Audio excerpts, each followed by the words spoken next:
posons-nous la question de qu'est-ce qu'un protocole? On a tous entendu parler d'un protocole diplomatique, en disant que le protocole n'avait pas été respecté, etc. Donc on va prendre un exemple, nous, beaucoup plus simple, et on va prendre le premier exemple, un protocole humain. Donc par protocole humain, je m'intéresse en fait à qu'est-ce qui se passe quand deux personnes se parlent. Donc on va prendre Alice et Superman, deux personnes, deux humains.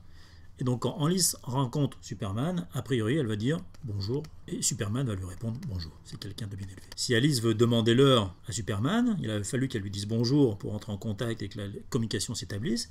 Et puis après, Alice pourra demander l'heure. Et Superman, bien élevé et qui a l'heure, va lui répondre. Alice dira merci et Superman lui dira un de rien ou à la prochaine. Donc cet petit exemple fort ludique nous montre plusieurs choses en fait. Alors c'est vraiment un exemple d'école. D'abord on a l'établissement d'une communication, puis l'échange d'informations, puis la terminaison de la communication. Avec à chaque fois quelque chose qui est très stéréotypé. Je veux dire, quand je veux établir une communication, je commence par dire bonjour. Si j'avais été au téléphone, j'aurais dit allô, et la personne avec qui j'appelle m'aurait dit allô. D'accord? Donc ça c'est très stéréotypé. On pourrait presque dire que bonjour est un mot-clé, un mot réservé pour établir une communication. Après, dans l'échange d'informations, eh bien c'est une phrase interrogative qui demande l'heure, au passage, quelle heure est-il? Et on me répond. Donc c'est une phrase dans laquelle je demande l'heure, on me répond l'heure, dans un format classique que je comprends. Et puis après, pour terminer la communication, je dis merci et la personne me dit de rien. Donc voilà un premier protocole humain qu'on va essayer de transcrire en protocole d'ordinateur.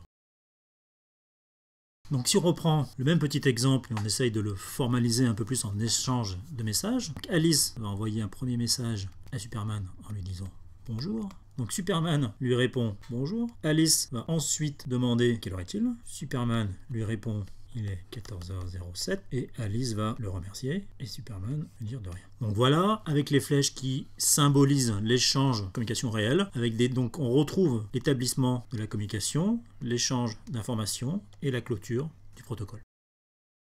Essayons de transposer cette idée toute bête, là, cette idée amusante et un peu jouet, protocole entre deux humains qui se disent bonjour pour se demander l'heure et se dire merci pour clôturer le protocole, dans ce qui se passe quand vous faites un clic sur un hyperlien. Donc quand vous faites un clic depuis votre ordinateur, donc je vais cliquer sur la référence journal, qu'est-ce qui va se passer? Eh bien mon ordinateur va établir une connexion avec le serveur. Et le serveur va se faire avec un protocole TCP, donc on va demander une ouverture d'une connexion TCP. Donc c'est une connection request. Donc je demande l'ouverture d'une connexion TCP, le serveur va me répondre par une TCP connection response. Une fois que cette connexion est ouverte, je peux demander via cette connexion la page web ou l'URL en question. Donc ça se fait grâce au protocole HTTP. Je vais faire un GET. Et le serveur, via le protocole HTTP, me fera sa réponse. Par exemple, m'envoiera l'image correspondante au hyperlien que j'ai testé. J'ai cliqué. Puis après, je vais fermer ma connexion, TCP close, et le serveur fermera aussi la connexion de son côté et la connexion sera arrêtée. Donc vous voyez qu'on a le même schéma, j'ai l'ouverture d'une connexion, l'échange de données et la fermeture de ma connexion. Donc voilà le protocole ou les protocoles, puisqu'on voit qu'en fait qu'on a un protocole qui est TCP, que l'on établit d'abord, pour après mettre en place le protocole HTTP et fermer la connexion TCP.